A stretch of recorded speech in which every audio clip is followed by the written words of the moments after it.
News पर आपके साथ इस वक्त मैं अदिति त्यागी। ये स्पेशल ब्रॉडकास्ट क्योंकि हमारे साथ हैं आईएमआईएम प्रमुख असदुद्दीन ओवैसी। बहुत बहुत स्वागत है ओवैसी जी जी न्यूज़ के लिए वक्त निकालने के लिए। लगातार एक बार फिर से आप सवाल उठा रहे हैं सरकार की मंशा पर, ऐसा क्यों है? सबसे पहला सवाल तो यही, ऐसा क्यों है कि जब भी किसी सर्वे की बात की जाती है तो आप कहते हैं ये साजिश है, आप उसमें मिनी एनआरसी बताते हैं, चाहे वो इससे पहले मदरसों का सर्वे रहा हो या फिर अब वक्फ की प्रॉपर्टी का सर्वे। नहीं, मेरा मानना यह है कि जो सरकार ने वक्फ प्रॉपर्टीज़ का सर्वे क्या ऑर्डर दिया है, आप अगर उस ऑर्डर को पढ़ेंगे तो उसमें पॉइंट नंबर 4 और पॉइंट नंबर 5 पढ़ लीजिए आप, जिसमें सरकार ये कह रही है कि जो ज़मीन बंजर, उसर और बिट्ठा है उसको सरकार व्यापक जन कल्याण के लिए इस्तेमाल करेगी। आप बताइए 33 साल पहले जो प्रॉपर्टी वक्फ हो चुकी है उसको सरकार वक्फ मुसलमानों से उस वक्फ प्रॉपर्टी को हासिल करना चाह रही है, कम करना चाह रही है। और उसी ऑर्डर के पॉइंट नंबर 5 में आप देखिए लिखा हुआ है कि पुनर्निरीक्षण होगा, और उसी ऑर्डर में आप देखिए लिखा हुआ है कि अनन्यता उसमें इरेगुलरिटी हुई है। ये फिर क्या है? फिर ये आप, हाँ बिल्कुल माफ़ करना, मेरी हिंदी का प्रोनाउंसिएशन उर्दू की तरह नहीं है। और ये सर्वे को और ये सर्वे कौन करेगा मैडम? क्या सुन्नी वक्फ बोर्ड करेगा या शिया वक्फ बोर्ड करेगा? ये सर्वे करेगा लेपाल करेगा, पटवारी करेगा? क्या मतलब है इसका? भाई एक स्टैट्यूटरी ऑटोनोमस बॉडी है सुन्नी वक्फ बोर्ड और शिया वक्फ बोर्ड, सरकार उसमें क्यों इन्वॉल्व हो रही है? इसीलिए मैं कह रहा हूँ कि ये मुसलमानों से वक्फ की प्रॉपर्टी को छीनने के लिए, उस प्रॉपर्टीज़ को कम करने के लिए इस तरह की हरकत की जा रही है। लेकिन ओवैसी साहब, यूपी सरकार में जो मंत्री हैं या डिप्टी सीएम भी है, वो तो ये कह रहे हैं कि हम भू माफिया से इस प्रॉपर्टी को छुड़ाना चाहते हैं, और दूसरा वो ये कहते हैं कि हम गरीब मुसलमानों को ये प्रॉपर्टी देना चाहते हैं। आप इन दोनों लाइन ऑफ आर्गुमेंट को कैसे देखेंगे फिर? देखिए, सबसे पहली बात तो ये है कि मिसाल के तौर पर अगर आप कोई प्रॉपर्टी को वक्फ करते हैं तो आपसे पूछा जाएगा कि आप इसके मालिक हैं, डॉक्यूमेंट्स दिखाइए। फिर उसके बाद सरकार एक पब्लिक नोटिफिकेशन इशू करती है, किसी को ऑब्जेक्शन है कि आपकी प्रॉपर्टी को वक्फ कर रहे हैं, उसके बाद सरकार खुद एक गज़ेट इशू करती है, नंबर 1। तो जब प्रॉपर्टी वक्फ हो जाती है तो वो once a Waqf always a वक्फ, ये फेमस कोर्ट है सुप्रीम कोर्ट का। सरकार कैसे किसी को वक्फ प्रॉपर्टी बांट सकती है, बताइए आप? अच्छा, दूसरा उनका आर्गूमेंट है कि माफिया के लोग कब्जा करें। तो भाई अगर वो एनक्रोच करे हैं तो सरकार सुन्नी वक्फ बोर्ड और शिया वक्फ बोर्ड का कितना कोऑपरेशन करेगी उस एनक्रोचमेंट को हटाने के लिए? और तीसरी बात यह है कि हजरतगंज लखनऊ में ऐसे कई वक्फ की प्रॉपर्टीज़ हैं जहां पर उत्तर प्रदेश की सरकार खुद काबिज है। आप उसको छोड़ दीजिए, पहले उसको क्यों नहीं छोड़ते आप? कौन रोक रहा है आपको छोड़ने से? नहीं, लेकिन कुल मिलाकर आप जहां करप्शन की बात सरकार कह रही है, देखिए आप दोनों के नैरेटिव अलग हो सकते हैं, लेकिन सरकार का नैरेटिव जो बेस्ड है वो करप्शन पे बेस्ड है, भू माफिया के खिलाफ एक्शन पर बेस्ड है। और ओवैसी साहब, आपका आर्गुमेंट जो है वो बेस्ड है रिलीजन पर। नहीं, मैं तो आपको जितनी भी बातें कर रहा हूं ना, मैं आपसे जो लीगल बातें हैं वो आपसे कर रहा हूं। मैं आपको एक मिसाल दे रहा हूं। देखिए, मिसाल के तौर पर अगर एक वक्फ प्रॉपर्टी है, 50 बीघा ज़मीन है ख़बरस्तान के लिए, 10 बीघा ज़मीन पर ख़बरस्तान बन गया। अब ये जब सर्वे होगा तो सर्वे में कहा जाएगा कि बिट्ठा है, बंजर ज़मीन है, चलो हम इसको जन कल्याण के लिए इस्तेमाल करेंगे। अब आप बताइए, जो प्रॉपर्टी वक्फ हो चुकी है वो बंजर भी होगी, उसर भी होगी, बिट्ठा भी होगी, सरकार कैसे इस्तेमाल करेगी उसको? यानी आप कहेंगे नहीं ये तो बिट्ठा है, और उसका नतीजा क्या निकलेगा कि कई ऐसे रूरल एरियाज़ में, गांव में मुसलमानों की आबादी कम है, वहाँ पर बीजेपी पॉलिटिकल माइलेज लेगी। एक बार कोई प्रॉपर्टी वक्फ हो जाती है तो ज़िंदगी भर वक्फ होती है। और रहा सवाल एनक्रोचमेंट का, तो वक्फ का सेंट्रल एक्ट है सेक्शन 83। आप किसी वकील से पूछ लीजिए, आप सेक्शन 83 को इस्तेमाल करिए ना। अगर वो नहीं कर, वक्फ ट्राइब्यूनल के लिए अगर वो नहीं करना चाहे तो हाई कोर्ट जाइए 226 में, या सुप्रीम कोर्ट जाइए 32 में। आप एनक्रोचमेंट को निकालिए, हम भी करें निकालो, मगर सबसे बड़ा एनक्रोचमेंट तो सरकार है, उत्तर प्रदेश सरकार है। इतने वक्फ प्रॉपर्टीज में कब्जा करके बैठे, उनको छोड़िए ना, उनको आप वक्फ बोर्ड के हवाले करिए। अच्छा, ये जो ऑर्डर इशू किया गया है मैडम, 3 पेजेस का जो ऑर्डर है, क्या सुन्नी वक्फ बोर्ड ने किया? नहीं किया। क्या शिया वक्फ बोर्ड ने किया? नहीं किया। अच्छा, फिर ये बोलते हैं कि हमको मालूम करना है कितनी वक्फ प्रॉपर्टीज हैं। यही मोदी सरकार ने सुप्रीम कोर्ट को 2020 में एक एफिडेविट सुप्रीम कोर्ट को दिया, जिसमें उन्होंने कहा कि वक्फ मैनेजमेंट सिस्टम के तहत पूरे मुल्क में, देश में 6,16,732 वक्फ प्रॉपर्टीज हैं, जिसमें उन्होंने कहा कि उत्तर प्रदेश में 1.5 लाख सुन्नी वक्फ बोर्ड के हैं, 12,229 शिया के हैं। फिर वही वक्फ मैनेजमेंट सिस्टम का जीपीएस का सर्वे हो चुका है, ऑन ग्राउंड सर्वे हो चुका है, वो सर्वे हो चुका है। आपको याद होगा कि जब मदरसों का सर्वे हुआ था, मैंने कहा था कि गवर्नमेंट ऑफ इंडिया के एजुकेशन मिनिस्ट्री, धर्मेंद्र प्रधान की मिनिस्ट्री के पास यूआईडीएसी का रिकॉर्ड है, रिकग्नाइज अनरिकग्नाइज स्कूल्स का। तो ये आप सर्वे इसलिए करना चाह रहे हैं, मैं ये चार्ज लगा रहा हूँ यूपी सरकार को, आप मुसलमानों से वक्फ की प्रॉपर्टीज को कम करना चाह रहे हैं, छीनना चाह रहे हैं इलीगल तरीके से। तो इसलिए यूपी सरकार को इस अपने ऑर्डर को वापस लेना चाहिए। नहीं, आप कह रहे हैं सरकार को ऑर्डर को वापस लेना चाहिए। अभी आपने मदरसे के सर्वे की बात की, मौलाना अरशद मदनी ने ये बात कही थी, ओवैसी साहब, उन्होंने कहा कि हमने कुछ गलत नहीं किया, तो सरकार का पूरा हक है सर्वे कराए। उन्होंने तो इस एक्सटेंट तक का उन्होंने कहा अगर कोई अवैध मदरसा है तो उस पर बुलडोजर चल जाना चाहिए। दूसरा, आप जब ये वक्फ की प्रॉपर्टी की बात हो रही है और सर्वे की बात हो रही है सर, तो आप तो छोटा एनआरसी से बता रहे हैं ना, छोटा एनआरसी करार दे रहे हैं इसे। आपको नहीं लग रहा, आपको ये नहीं लग रहा कि यू आर गोइंग ओवरबोर्ड? देखिए, मौलाना अरशद मदनी साहब अपनी राय रख सकते हैं, उनकी इनफरादी बात है, मगर कोई ये नहीं कह सकता कि अगर इलीगल है तो मदरसा तोड़ दो। भाई, एक तोड़ने का भी सिस्टम है, नोटिस पीरियड होता है, नेचुरल जस्टिस है संविधान में, म्युनिसिपल लॉज हैं, वो आप अपनी राय पे रह सकते हैं। मैं अपनी राय पे कायम हूँ, मैं उनकी राय से मुत्तफिक नहीं हूँ। मदरसा सर्वे होगा, आप देखिए आगे जाके क्या होगा। भाई, आप वक्फ का सर्वे क्यों करा रहे हैं? आप क्यों नहीं मंदिरों का, मठ की जमीन कितनी सर्वे कराइए ना, बताइए, बराबरी दिखाइए। मैं ये ओपनली कह रहा हूं कि ये सर्वे कराकर मुसलमानों से वक्फ की प्रॉपर्टी को छीनने का काम योगी सरकार कर रही है। नहीं, लेकिन उसमें काउंटर दलील तो ये भी दी जा रही है ना ओवैसी साहब कि ये जो वक्फ एक्ट है इसमें असीमित अधिकार दिए गए हैं, इसकी सुनवाई के लिए आपको ट्रिब्यूनल में जाना पड़ता है। इसमें क्या ऐसे असीमित अधिकार हैं वक्फ एक्ट के तहत? क्या ऐसे असीमित अधिकार हैं जब आप एंडाउमेंट बोर्ड की बात करते हैं सर? वक्फ बोर्ड के पास अगर नहीं है तो आप लेजिस्लेशन लाकर उनको सेमरी एविक्शन पावर्स दे दीजिए। आपके पास तो भाई मेजॉरिटी है ना उत्तर प्रदेश विधानसभा में, अभी सेशन चल रहा है, आप ला लीजिए, दे दीजिए उनको समरी एविक्शन पावर्स। देखिए, आपको समझाने के लिए मैं एक बात कह रहा हूं, अगर जी टीवी ऑर्गेनाइजेशन में कुछ तकलीफ होगी तो जी टीवी तय करेगा या फिर कोई दूसरा चैनल तय करेगा उसको। ये कैसे होगा? तो वही कर रहे हैं। मैं आपको कह रहा हूं कि अगर एंक्रोचमेंट होता है वक्फ प्रॉपर्टीज में, मैं मानता हूं एंक्रोचमेंट है, तो सेक्शन 83 वक्फ एक्ट का कहता है कि ट्राइब्यूनल को जाइए, वक्फ ट्राइब्यूनल को जाकर उनको हटाइए। सर्वे हो चुका है, ये गवर्नमेंट ये करेगी कि देखिए ये जमीन इतनी है, इतनी बंजर है, इतनी उसर है, इतनी बिट्ठा है, इसको हम पुनर्निरीक्षण करेंगे और जन कल्याण के लिए इस्तेमाल करेंगे। ठीक, आप ये बात कह रहे हैं सर, लेकिन जो आपके ओपोनेंट्स हैं, आपके जो ओपोनेंट्स, और यहाँ पे मैं बात करना चाहती हूँ असम के सीएम हेमंत बिस्व शर्मा की, क्योंकि आप हर सर्वे को ले जाते हैं, छोटा एनआरसी बताते हैं। उन्होंने एक सवाल उठाया, उन्होंने अभी आपने कहा कि मौलाना मदनी की अपनी राय हो सकती है, पूरे तरीके से एंटाइटल्ड और डेमोक्रेसी की खूबसूरती है, लेकिन जो असम के सीएम ने सवाल उठाया वो कह रहे हैं कि असदुद्दीन ओवैसी ठेकेदार कैसे बन सकते हैं इस देश के मुसलमान के। उन्होंने तो यहाँ तक कह दिया कि असम में मैं उनसे ज्यादा वोट पाता हूँ। उनसे आप क्या कहेंगे? अरे कौन कह, नहीं बिल्कुल सही है वो, मैं उनकी बात से एग्री करता हूं। मैं कहाँ ठेकेदार हूं? ठेकेदार तो हेमंत बिस्व शर्मा है, ठेकेदार कोई और लोग हैं जो चुनाव के टाइम पर आकर मुसलमानों के दलाली करते हैं। मैं नहीं हूं, मैं तो मुसलमानों के पॉलिटिकल एम्पावरमेंट की बात करता हूं। अगर कोई सरकार गलत काम करती है, चाहे वो मुसलमान हो दलित हो, उसके खिलाफ आवाज़ उठाता हूं। हेमंत बिस्व शर्मा को अपने गिरेबान में झांक कर ये बताना पड़ेगा कि बोजाई गांव में जो मदरसा 3 साल से बना हुआ था, उसको उन्होंने कहा है कि वहाँ का एक टीचर पकड़ा गया, अच्छा किया आपने उसे ताल्लुकात आतंकवादी संगठन से थे, मगर 3 साल से मदरसा था, 3 साल से ख्याल नहीं है उसको तोड़ने के लिए। और आपने डिजास्टर मैनेजमेंट सेक्शन 26 की नोटिस देकर 10 घंटे का टाइम दिया।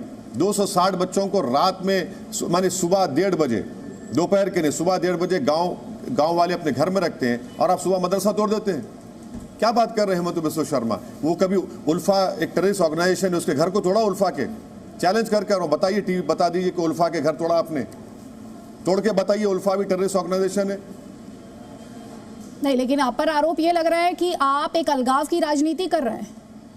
आप निजाम को देशभक्त बताने लगते हैं, आप सर्वे में एनआरसी देखने लगते हैं, आप बार बार ये नैरेटिव बुनने की कोशिश करते हैं कि इस देश का मुसलमान बहुत उसको टारगेट किया जा रहा है, उसको कॉर्नर किया जा रहा है, जबकि सरकार बार बार ये दलील दे रही है कि हम तो सबका साथ, सबका विकास, सबका विश्वास और सबका प्रयास में यकीन रखते हैं। आपकी राजनीति को नकारात्मक और अलगाववादी करार दिया जा रहा है, उस पर आप क्या कहेंगे? मैडम, निज़ाम को राष्ट्र प्रमुख तो मैंने नहीं बनाया था ना, निज़ाम को राष्ट्र प्रमुख पंडित नेहरू, सरदार पटेल ने बनाया था। क्यों बनाया उन लोगों ने? आज जो मुझ पर इल्ज़ाम लगा रहे हैं, क्या उनकी अकल सरदार पटेल और पंडित नेहरू से बढ़ के है क्या? डिफेंस मिनिस्टर बलदेव सिंह थे, उनसे बढ़ के है क्या? बढ़ के है तो हो सकता है भाई, मुझे नहीं मालूम। अब रहा सवाल कि मेरी राजनीति का, भाई मैं जितनी बातें कर रहा हूँ मैं दलील के साथ कह रहा हूँ। मैं आज भी कह रहा हूँ ये वक्फ सर्वे इलीगल है। अब आप जब वक्फ की प्रॉपर्टीज की बात कर रहे हैं, क्या बाबरी मस्जिद वक्फ नहीं थी? मैं खो दिया मस्जिद को। ज्ञानवापी वक्फ है, 1942 फरवरी में उसका गजट इशू हुआ, 1880 का खसरा पानी का रिकॉर्ड है। और प्रधानमंत्री मोदी ने जब काशी के मंदिर का रिनोवेशन किया तो मुसलमानों से प्रॉपर्टी एक्सचेंज की गई। अब प्रॉपर्टी एक्सचेंज कैसा होती है भाई? कोई मालिक होगा तो एक्सचेंज होगी ना। इसीलिए मैं कह रहा हूं कि हम ये सब चीज़ों को देख चुके हैं। वक्फ सर्वे अगर आपको कराना है तो भाई हिंदू मठ का, हिंदू एंडोमेंट का भी सर्वे कराइए ना, कितनी जमीन उस मठ के पास। अच्छा, अगर हिंदू मठ का सर्वे होने लगे, एक सवाल है मेरा ओवैसी साहब, आप इसका प्लीज मुझे जवाब दीजिएगा। अगर मठ का सर्वे होने लगे, अगर सरस्वती शिशु मंदिर का सर्वे होने लगे, अगर उन संस्थानों का सर्वे होने लगे जिनका आप सर्वे होते देखना चाहते हैं, तब आपको इस सर्वे में छोटा एनआरसी नहीं दिखेगा? हाँ, तो बहुत अच्छा, बिल्कुल बहुत अच्छा है ना। तब सरकार बोलेगी कि भाई हम सबका करा रहे हैं। और उस ऑर्डर जब जारी करेगा ना सर्वे का, तो हिंदू एंडोमेंट बोर्ड का सीओ जारी करेगा उस ऑर्डर को, सुन्नी वक्फ बोर्ड का जुफेर फारूकी इस ऑर्डर को जारी करेगा कि हम सर्वे कर रहे हैं, शिया वक्फ बोर्ड के सीओ उस ऑर्डर को जारी करेंगे। सरकार के रेवेन्यू डिपार्टमेंट से मत कराइए, ये ऑटोनोमस स्टैट्यूटरी बॉडीज हैं, कानून के तहत। माने वक्फ जो बोर्ड है वो सेंट्रल वक्फ एक्ट के तहत चलता है, 95 का एक्ट है, 2013 का एक्ट है। आप एक्ट को फॉलो नहीं कर रहे आप। ठीक है, ये आपका आरोप है। मैं आपसे हिजाब पर भी बात करना चाहती हूँ। ईरान में आप देख रहे हैं लगातार इसके खिलाफ प्रोटेस्ट हो रहा है। हिंदुस्तान में एक सवाल बार बार उठाया जा रहा है, जब दुनिया में हिजाब से मुक्ति की बात की जा रही है तो भारत में इसके समर्थन में आवाज क्यों है? देखिए मैडम, इसका मैं आपको खुला जवाब दे देता हूँ। मैं आपके प्रोग्राम के जरिए देश के प्रधानमंत्री से पूछना चाह रहा हूँ कि उनकी सरकार का ईरान में जो प्रोटेस्ट हो रहा है उस पर क्या उनका ओपिनियन है। और 24 घंटे के अंदर नरेंद्र मोदी की सरकार जी टीवी को बता दें कि ईरान में जो प्रोटेस्ट हो रहा है, भारत सरकार का, प्रधानमंत्री की सरकार का उस पर क्या ओपिनियन है, वो बता दें, नंबर 1। दूसरी बात यह है कि अगर उनका ओपिनियन उसके खिलाफ है तो क्या वो तेल लेना बंद कर देंगे ईरान से और चबार पोर्ट को हम छोड़ देंगे। तीसरी बात यह है कि भारत का और ईरान का तुलना करना ये भारत की तौहीन है, ये भारत की तौहीन है। मैं कह रहा हूँ भारत एक संविधान है, यहाँ पर कॉन्स्टिट्यूशन है, प्लुरलिज्म है, डाइवर्सिटी है, फंडामेंटल राइट्स है। और फंडामेंटल राइट्स में राइट टू कल्चर एक फंडामेंटल राइट है, प्राइवेसी एक फंडामेंटल राइट है, चॉइस एक फंडामेंटल राइट है। भारत में कोई जिस तरीके का कपड़ा पहने ना पहने, खाना खाए ना खाए, वो उसका कॉन्स्टिट्यूशन फंडामेंटल राइट है। तो भारत की तुलना ईरान से करना ये राष्ट्रवाद नहीं है, भारत को माने भारत की बेइज्जती करने के बराबर है जो लोग इस तरह कर रहे हैं। लेकिन ओवैसी साहब, जो दलील दी जा रही है सर, जो दलील दी जा रही है वो कंपैरिजन नहीं है, वो ये कहने की कोशिश है जब इस्लामिक देश जो हैं, जो खुद को इस्लामिक कहते हैं, वहां पर इससे मुक्ति की बात की जा रही है, तो भारत में इसकी पैरवी करने वाले कौन है? और सर मेरा एक और आपसे सवाल है, आप खुद एक बैरिस्टर हैं, जब आप फ्रीडम ऑफ चॉइस की बात करते हैं, सर मेरा सवाल सुन लीजिएगा प्लीज, उसमें मैं आपका जवाब चाहती हूं। जब आप फ्रीडम, मेरा सवाल सुन लीजिए, मैं आपको पूरा टाइम दूंगी सर, बस मेरा एक सवाल सुन लीजिए प्लीज, विद योर परमिशन।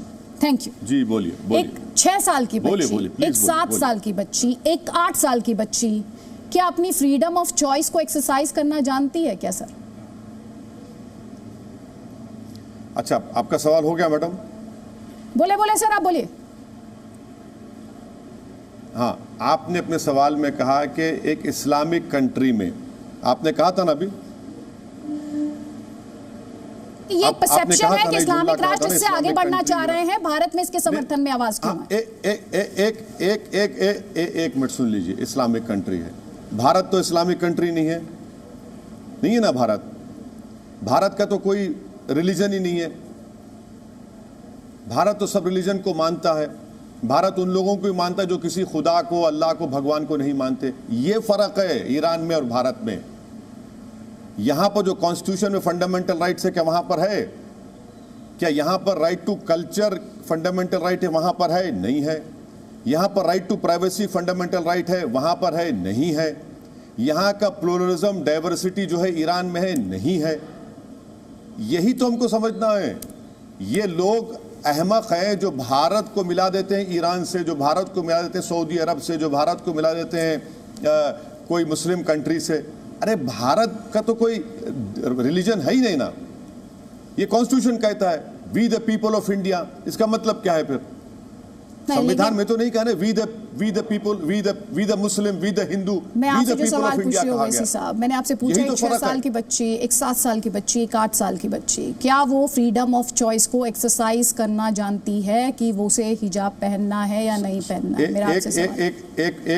एक मिनट सुन लीजिए, एक मिनट सुन लीजिए। अगर उसके माँ बाप उसको इस तरह से ज़बरदस्ती कर रहे हैं तो उनको नहीं करना चाहिए।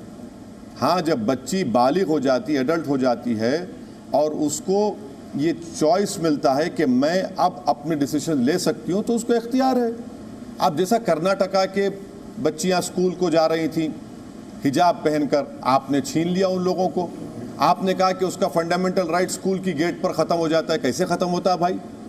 कर्नाटका में आप कह रहे हैं कि हिजाब नहीं पहन सकते, दूसरे रिलीजन के सिंबल्स आप पहन सकते हैं। क्या ये राइट टू इक्वालिटी के खिलाफ नहीं है? वो बच्ची अपने सर पर हिजाब पहन रही है, अपने दिमाग पर कपड़ा नहीं डाल रही है। ऐसे कई बच्चियों के फोटोग्राफ्स मैं आपको भिजा दूंगा जो गोल्ड मेडल लिए हैं। हम यही कहना चाह रहे हैं कि अगर कोई पहनना चाह रहा है तो आपको तकलीफ क्यों हो रही है? किसी का फंडामेंटल राइट का वायलेशन हो रहा है क्या? अगर कोई हिजाब बच्ची पहन रही है तो किसका फंडामेंटल राइट का वायलेशन नहीं हो रहा है? मेरे को राइट टू कल्चर है, आर्टिकल 29 में अनफेटर्ड राइट है।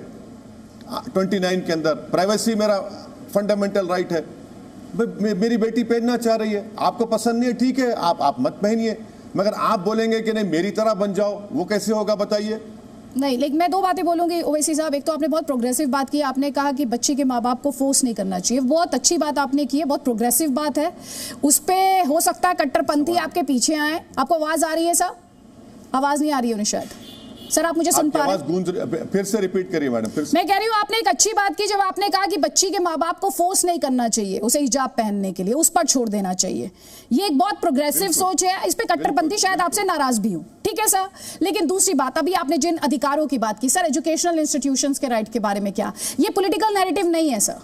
ये एक सिटीजन के मन में आने वाला सवाल है। एजुकेशनल इंस्टीट्यूशन का ड्रेस कोड है, मेरी मर्जी। अगर मैं फ्रीडम ऑफ चॉइस एक्सरसाइज करना चाहती हूं तो मुझे यह भी पता है कि एजुकेशन इंस्टीट्यूट मेरे लिए है या नहीं है, मैं इसके ड्रेस कोड के साथ अबाइड कर पाऊंगी या नहीं कर पाऊंगी। नहीं तो आपने सुप्रीम कोर्ट के जो पिटिशनर्स की तरफ से जो फाजिल एडवोकेट्स ने, सीनियर काउंसिल ने जो आर्गूमेंट किया, चाहे वो डवे साहब हो, हमारे निज़ाम पाशा साहब हो, हुज़ैफ़ा साहब हो, इन सब ने कोर्ट को ये बताया कि ड्रेस कोड कब आया और ये बच्चियां कब से हिजाब, पहले से हिजाब पहन रही हैं। आपने ड्रेस कोड क्यों लेकर आया? क्योंकि कोई दूसरे रंग की शॉल पहन कर आ रहा था। आपने कहा जब ड्रेस कोड, भाई आप ड्रेस कोड कब लाए हैं? बाद में लाए हैं। और ड्रेस कोड अगर आप लाते भी हैं तो मेरा फंडामेंटल राइट्स का आप मुझसे छीन नहीं सकते। आप कोई भी सरकार मेरा फंडामेंटल राइट टू कल्चर नहीं छीन सकती मुझसे, राइट टू प्राइवेसी मुझसे नहीं छीन सकते आप। अगर कोई ड्रेस अगर कह रहे हैं कि ड्रेस के ऊपर अगर हिजाब उसी रंग का पहन रहे हैं तो उसमें बुरी बात क्या है? मैं आपको बता रहा हूं, आप ईरान की मिसाल दिए थे ना अभी, मैं आपको बता रहा हूं इंग्लैंड में इंग्लैंड में क्रिश्चियन मिशनरीज के स्कूल में लड़कियां जाती है, मुसलमान लड़कियां हिजाब पहनकर जाती है। नहीं ओवैसी साहब देखिए, आप बैरिस्टर हैं, आपसे कोई जिरा नहीं करना चाहती मैं अपने लिमिटेशंस जानती हूँ, ठीक है। लेकिन मैं आपसे ये कहना चाहती हूँ, थोड़ी देर पहले आपने मुझसे कहा था कि ईरान का साथ कंपैरिजन मत करो। मैं आपसे कहूंगी कि आप इंग्लैंड के साथ कंपैरिजन मत करो, क्योंकि एजुकेशनल इंस्टीट्यूशंस के जो राइट्स हैं और जो उनकी रूल बुक है उसको क्या आप नहीं मानेंगे, फॉलो किया जाना चाहिए। चलिए मैं अगले मुद्दे पर बढ़ूंगी। बरेली उर्से रिजवी में ये बात कही गई है। एक मिनट मैडम, इंग्लैंड को कहा जाता है कि वो पार्लियामेंट्री डेमोक्रेसी की एक माँ कहा जाता है, और हमने भी उसी पार्लियामेंट्री डेमोक्रेसी को अपनाया है। और हमारे फ़र्क ये है कि हमारे पास कॉन्स्टिट्यूशन है, इंग्लैंड के पास कॉन्स्टिट्यूशन नहीं है। मैं आपको मिसाल के तौर पर कह रहा हूँ, मगर भारत की तुलना सही है, किसी से नहीं होनी चाहिए। कर्नाटका में ये लड़कियाँ पहले से हिजाब पहन रही थी, प्रोटेस्ट आरएसएस के लोगों ने किया कि हम गेरुआ रंग की शॉल पहन कर आएंगे, तब ने आपने उसको बंद कर दिया। अच्छा, हिजाब आपको नजर आ रहा है, अगर कोई क्रॉस डालकर आएगा, कोई मंगलसूत्र पहन कर आएगा, कोई रोकेगा मैडम, बताइए। और कर्नाटका के मिनिस्टर ने ऑन रिकॉर्ड कहा, जिसके आपके टीवी पर मैंने देखा, उसने कहा कि अगर कोई लड़की सिंदूर लगा कर आएगी, कोई लड़की अगर मंगलसूत्र पहन कर आएगी, खबरदार उसको नहीं रोकना। ये मिनिस्टर का ऑन रिकॉर्ड स्टेटमेंट है। सर मैं वापस उसी पॉइंट पर आऊंगी जो मैंने हिजाब के कॉन्टेक्स्ट में कहा था। जो एजुकेशनल इंस्टीट्यूशंस के राइट्स हैं और उनका ड्रेस कोड है, उसको स्ट्रिक्टली फॉलो किया जाना चाहिए।